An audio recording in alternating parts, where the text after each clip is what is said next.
मेरा नाम रवि है और मेरी पत्नी का नाम रश्मि है। मेरी शादी का संबंध उस जगह से है जहां अक्सर शरीफ लोग जाना पसंद नहीं करते। लेकिन इसका हरगिज ये मतलब नहीं कि मैं एक शरीफ आदमी नहीं हूँ। बस मैं दिल के हाथों मजबूर था। किसी को पाप की जिंदगी से निकालकर इज्जत देना कौन सा पाप है। हुआ कुछ यूं था कि एक बार मेरे कुछ दोस्त मुझे जीत करके कोलकाता के उन गलियों में ले गए थे जहां हुस्न ही हुस्न है। गलियों के हर चौबारे से कोई न कोई हसीना झांक कर अपने आप को देख रही थी और जैसे हर किसी को अदाएं दिखाकर अपनी तरफ खींच रही थी। मैं वहां गया तो अपने दोस्त के कहने पर ही गया था, लेकिन जब रश्मि नाम की एक कोठे पर नाचने वाली मुझे शरबत पेश करने आई तो मैं उसे देखकर दंग रह गया।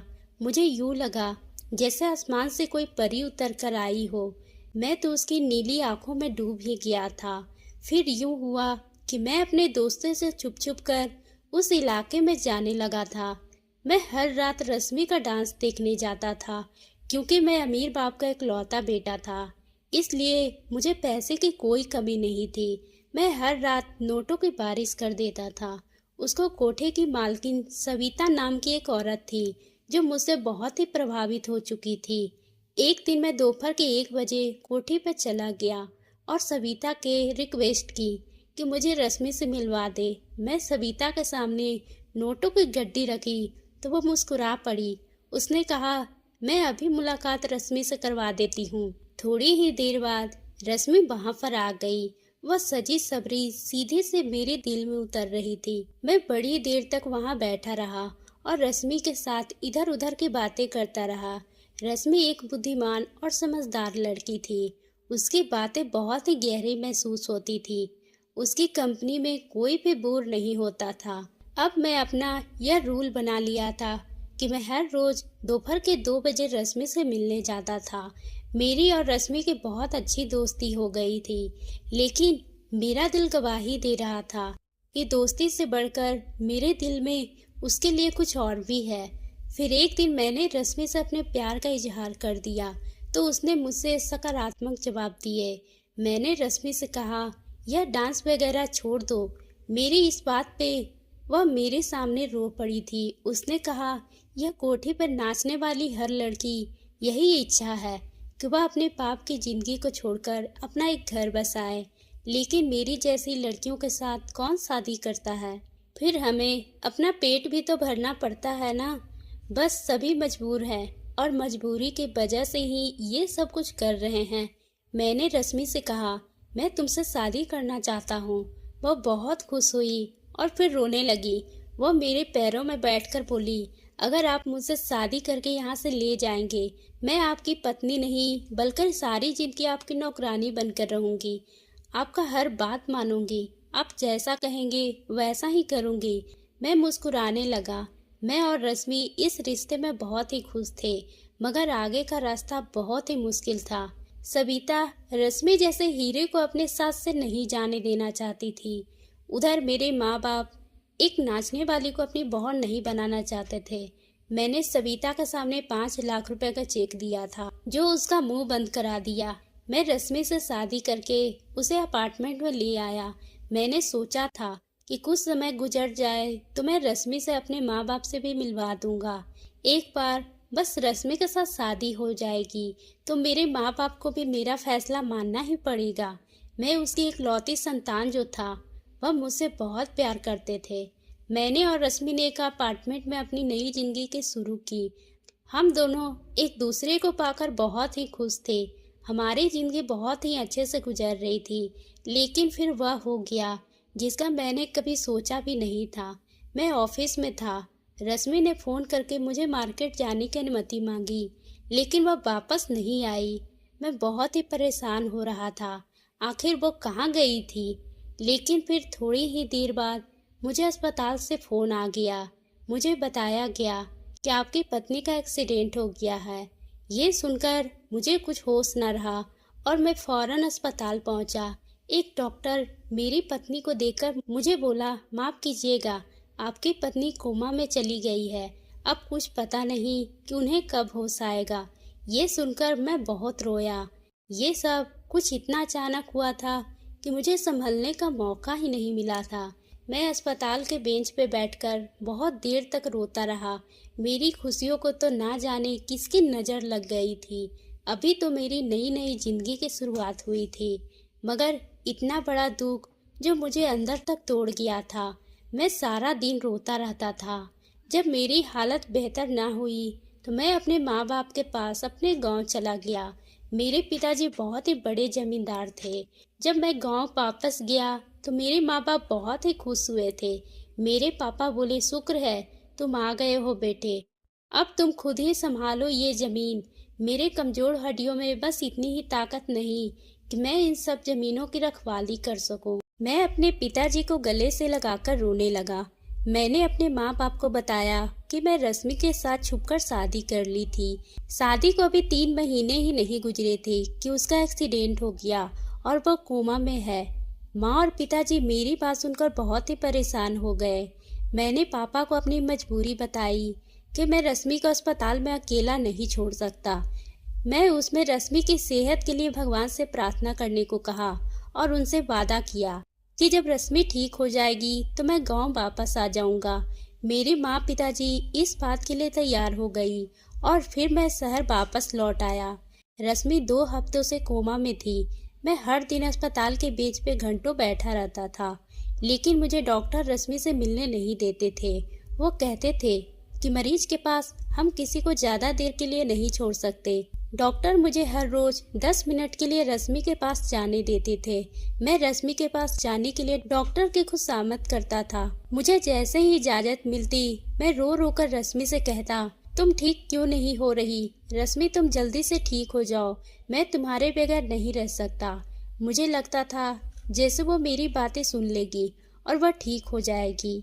मैं उसे बस इतना ही कहना चाहता था कि तुम जल्दी से ठीक हो जाओ। मैंने माँ पिताजी को भी मना लिया है, लेकिन वह नहीं उठती थी और ना ही कुछ बोलती थी। आज जब मैं रश्मि से मिला तो मैंने देखा कि उसने अस्पताल की वर्दी नहीं पहनी हुई थी। मैंने एक नर्स से पूछा कि ऐसा क्यों, तो वह बोली, मरीज अस्पताल में भर्ती से तंग आ जाते हैं, इसलिए हम रोज रोज आपकी पत्नी के कपड़े चेंज कर दिया करेंगे ताकि जल्दी अपनी जिंदगी की तरफ लौट आए। मुझे इन बातों की कोई समझ नहीं थी, इसलिए मैं खामोशी से वापस लौट आता। अब मैंने नोट किया था कि रश्मि के कपड़े हर रोज चेंज किए जाते। उनमें जो भी कपड़े पहने होते थे वह बिल्कुल भी आम कपड़े नहीं होते थे, वह सभी बहुत ही महंगे कपड़े होते थे। ये बात मेरी बिल्कुल भी समझ नहीं आती थी। क्या अस्पताल वाले अपने पास कपड़े लेकर उनको सिलवाकर मरीज को पहनाते थे? फिर मैंने देखा कि रश्मि के चेहरे पर मीठे मीठे मेकअप के निशान भी होते थे। मुझे बड़ी हैरत हुई। मैं नर्स से पूछा, चलो कपड़े तो आप लोग चेंज कर देते हैं, लेकिन यह चेहरे पर मेकअप के मीठे मीठे निशान कहाँ से आते हैं? आखिर ये सब क्या है? मैंने देखा कि नर्स मेरे सवालों से घबराती सी गई।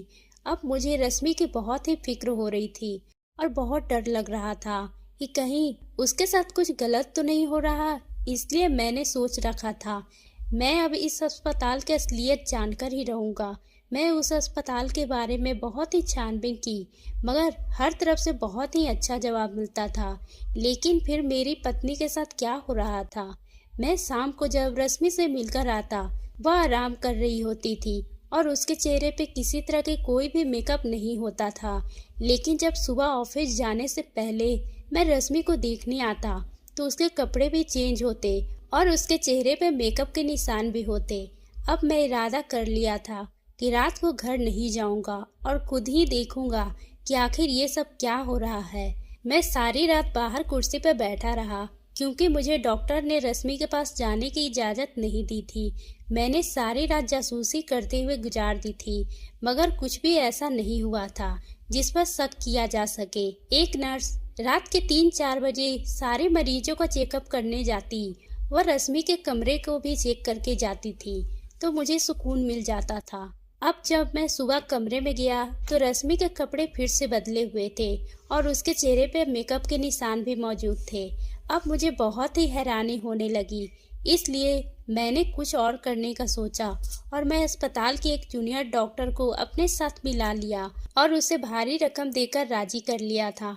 अब मुझे रात का बेसब्री से इंतजार रहता था। जैसे ही रात हुई, मैंने उस जूनियर डॉक्टर की ड्रेस पहन ली। मुझे रश्मि के कमरे में जाने से कोई भी नहीं रोक सकता था। पहले तो जैसे ही रश्मि के कमरे की तरफ कदम बढ़ाया, एक नर्स भागकर मेरे पास आई और मुझे अंदर जाने से रोकने लगी। मैं उसके जाने के बाद आराम से रश्मि के कमरे में चला गया, मगर ये क्या, मेरे पैरों तले से जमीन ही निकल गई, क्योंकि रश्मि का बेड तो खाली था। वह तो रश्मि के नामो निशान भी नहीं था। मैं बहुत परेशान हो गया और सोचा कि आखिर रश्मि कहाँ जा सकती है। मैं वैसे भी बाहर निकल आया।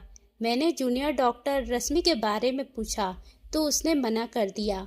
मैं अपने चेहरे पर मास्क लगाकर उस नर्स के पास गया जो रश्मि के कमरे के बाहर चक्कर लगाती थी। मैंने उससे पूछा कि इस कमरे की मरीज कहाँ है, तो वह बोली जहाँ रोज जाती है, आज भी वही गई होगी। मुझे लगा मैं ज्यादा कुछ नहीं सुन पाऊंगा। मैं धड़कते दिल के साथ उसे से पूछा कहाँ जाती है, तो नर्स मुस्कुरा कर बोली ज्यादा होशियार मत बनिए, आप भी तो सब कुछ जानते हैं, मुझे क्यों फंसा रहे हैं, अपना हिस्सा आप भी तो ले रहे हो ना।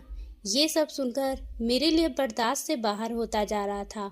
मैंने जूनियर डॉक्टर की वर्दी उतारकर उसे वापस दी और खुद अपने कपड़े पहनकर वापस अस्पताल की कुर्सी पर जा बैठा। मैं पलक तक नहीं झपकी। मैं देखना चाहता था कि आखिर रश्मि कहाँ से वापस आएगी। लेकिन सुबह के 8 बज गए, रश्मि अस्पताल नहीं आई। एक नर्स मेरे पास गुजरी तो मैंने उससे कहा मैं अपनी पत्नी से मिलकर ऑफिस जाना चाहता हूँ। तो बोली जाकर मिल ले, आपके पास 10 मिनट है। इजाजत मिलते ही बड़ी तेजी से रश्मि के कमरे में गया तो वहाँ मौजूद थी। उसने आज फिर से कपड़े चेंज किए हुए थे और हर रोज की तरह उसके चेहरे पर मेकअप के निशान थे। अब मेरी समझ के सारा मामला आ चुका था। मुझे मालूम हो चुका था जो कोई भी रश्मि को रात के बिस्तर से अगवा करता है उसको अस्पताल के पीछे दरवाजे से लेकर जाता है। इसलिए मैंने यही फैसला किया था कि मैं आज अस्पताल के पिछले दरवाजे की निगरानी करूंगा। मैं अस्पताल वालों के साथ एक चाल चलने की कोशिश की। मैं रश्मि के कमरे में गया, वहां से 10 मिनट से ज्यादा रुका था। मुझे पता था अब मुझे कोई डॉक्टर यहाँ से निकालने जरूर आएगा और मेरी सोच के मुताबिक 12 मिनट तक एक डॉक्टर मुझे कमरे में आया और बोला आपको यहाँ से जाना होगा, मरीज के पास ज्यादा देर तक रुकना ठीक नहीं है। मैं इस बात पर सर हिला दिया। फिर मैंने कहा डॉक्टर साहब, मैं 2-3 दिन के लिए अपने गांव जा रहा हूँ, इसलिए मैं अस्पताल के चक्कर नहीं लगा पाऊंगा। आपसे गुजारिश है कि आप मेरी पत्नी का ख्याल रखेंगे। किसी तरह की कोई भी इमरजेंसी में मुझे कॉल करके बुला लीजिएगा। डॉक्टर ने रश्मि का ख्याल रखने के लिए मुझे यकीन दिलाया तो मैं उनसे मिलकर अस्पताल से बाहर निकल गया और ऑफिस चला गया। शाम को जब ऑफिस से लौटा तो अपना वेश बदलकर चेहरे पर मास्क लगाकर अस्पताल के पीछे हिस्से में जाकर बैठ गया। मुझे थोड़ी देर ही गुजरी होगी जब कुछ ऐसा देखा जिसे देखकर मेरा दिल ही बैठ गया। रश्मि अपने कदमों पर अस्पताल से बाहर निकल कर आ रही थी। फिर वह एक बड़ी सी गाड़ी में बैठकर चली गई। उस लम्हे में मैं बहुत ही तकलीफ से गुजर रहा था। ये देखकर मैं वहीं बैठकर रोना शुरू कर दिया। लेकिन मेरा रश्मि के पीछे जाना भी जरूरी था, इसलिए मैं रश्मि की गाड़ी का पीछा करने लगा। आज शायद मेरी जिंदगी का सबसे बड़ा दिन था, जो मुझे सदमे पर सदमा मिल रहा था। रश्मि की गाड़ी का पीछा करते करते मैं वहां पहुंचा जहां से उसको निकालकर अपनी जिंदगी में लेकर आया था। मैंने उसकी इज्जत भरी जिंदगी दी थी, अपने घर की सुरक्षित 4 दीवारी दी थी। अगर उसने क्या किया, वह तो इसी जगह से निकली थी, फिर उसी जगह पर वापस लौट गई। जब रश्मि कोठे में दाखिल हुई तो उसके 15 मिनट बाद ही मैं भी कोठे में दाखिल हो गया था। मैं अपना वेश इस कदर बदल रखा था, मुझे कोई भी आसानी से पहचान नहीं सकता था। अब यूं हुआ कि जब मैं कोठी में दाखिल हुआ तो रश्मि नाच रही थी। मुझे ये देखकर गुस्सा आ रहा था। मैं अभी उठकर रश्मि को एक जोरदार थप्पड़ मार दूं, लेकिन मैं सब्र किया। मैं जानना चाहता था कि आखिर रश्मि ये सब क्यों कर रही थी, मुझे धोखा क्यों दिया। अगर उसे नाचने का इतना ही शौक था तो उसने मेरे सामने अच्छाई का ड्रामा क्यों किया। डांस देर रात तक चलता रहा। सुबह 4 बजे के करीब सभी अपने अपने घर को वापस चले गए, लेकिन मैं वहां से नहीं उठा। जब हॉल खाली हो गया तो मैं उठकर रश्मि के सामने खड़ा हो गया। मैं अपने चेहरे से नकाब हटाया। मुझे देखकर हैरान हो गई। उसका चेहरा डर के मारे लाल हो चुका था। मेरी आंखों में आंसू आ गए। मैंने रोते हुए कहा, रश्मि, अगर तुम ये सब छोड़ नहीं सकती थी तो तुमने क्यों मुझसे कहा कि मैं तुमसे शादी कर लूं? मैं अपने माँ बाप का दिल भी दुखाया, लेकिन फिर भी तुम मेरी नहीं बनी। रश्मि भी रोने लगी थी। रोते हुए बोली, मुझ जैसी लड़की जिसकी किस्मत में इज्जत होती ही नहीं। मैं तुमसे शादी करके बहुत खुश थी। अब मुझे किसी के सामने नाचना नहीं पड़ेगा। इज्जत भरी जिंदगी गुजरेगी। लेकिन फिर कुछ ऐसा हुआ कि मजबूर होकर फिर से कोठी पर आ गई। मैं चिल्लाकर पूछा, तुम्हें ऐसी कौन सी मजबूरी आ गई थी? तुमने ये सब किया। वो बोली, आपसे पहले मेरी जिंदगी में एक अमीर मालिक थे। वह भी मेरे डांस का बहुत ही शौकीन था। उसने मुझ पर पैसे पानी की तरह बहाया था। सविता उसे जवान दे बैठी थी कि मैं उसके सिवा किसी के सामने नहीं नाचूं। मगर फिर अचानक वो गायब हो गया। उसने मेरे लिए पैसे भेजने बंद कर दिए थे। सविता ने 2 महीने इंतजार किए, लेकिन जब उसकी तरफ से कोई जवाब नहीं आया तो उन्होंने मुझे एक बार फिर इस महफिल में डांस करवाना शुरू कर दी। उन्हीं दिनों मेरी नज़र तुम पे पड़ी। तुम भी मेरा एक दिन डांस देखने आए थे। तुम मुझे बहुत अच्छे लगे थे। फिर यूं हुआ कि हम दोनों की मोहब्बत परवान चढ़ गई और फिर तुमने मुझे खरीद लिया। लेकिन हमारी शादी के 3 महीने बाद ही वो मालिक भी वापस आ गया। उसने सविता मैम से कहा, अगर मैं दोबारा डांस नहीं करने लगी तो रश्मि के पति को जान से मरवा देगा। सविता डर गई। ये बातें वो मुझे बता दी। मैं कैसे बर्दाश्त कर सकती थी कि मेरा पति मुझसे छिन जाए। मैं आपकी जान बचाने के लिए उस मालिक की बात मानी। वो मुझे जैसा कहता गया मैं वैसा ही करती गई। उसने कहा कि मैं आपसे दूर हो जाऊं और हर रात सिर्फ मेरे सामने नाचूं। इसलिए मैं अपने झूठे एक्सीडेंट का बहाना की और एक डॉक्टर को अपने साथ मिला ली और फिर मैं कोठी पर नाचना शुरू कर दी थी ताकि इसका ध्यान तुम्हारी तरफ से हट जाए। मेरे लिए यही काफ़ी था कि तुम हर रोज़ 10 मिनट के लिए मेरे पास आ जाते थे। मैं तुम्हारा चेहरा देख लेती थी। तुम्हारी खबर मुझे तक पहुंच जाती थी। मैंने रश्मि से पूछा, तो तुम बताओ, क्या तुम अपनी जिंदगी में खुश हो? वह रोती हुई बोली, अब इज्जत की जिंदगी मेरी किस्मत में नहीं और अब मुझे ये मजबूरी की जिंदगी अच्छी नहीं लगती। मेरा दिल करता है कि वो मालिक फिर से कहीं गायब हो जाए और मैं तुम्हारी जिंदगी में वापस आ जाऊं। मैं रश्मि का हाथ पकड़ा और कहा, मेरी एक बात तुम याद रखना, बाहर के लोग उसी इंसान को तोड़ने में कामयाब होते हैं जो अपने घर वालों से बातें छुपाते हैं। अगर तुम मालिक वाली बात मुझसे पहले बता देती तो मैं उसका कोई ना कोई हल निकाल लेता और तुम्हें इतनी परेशानी नहीं उठानी पड़ती।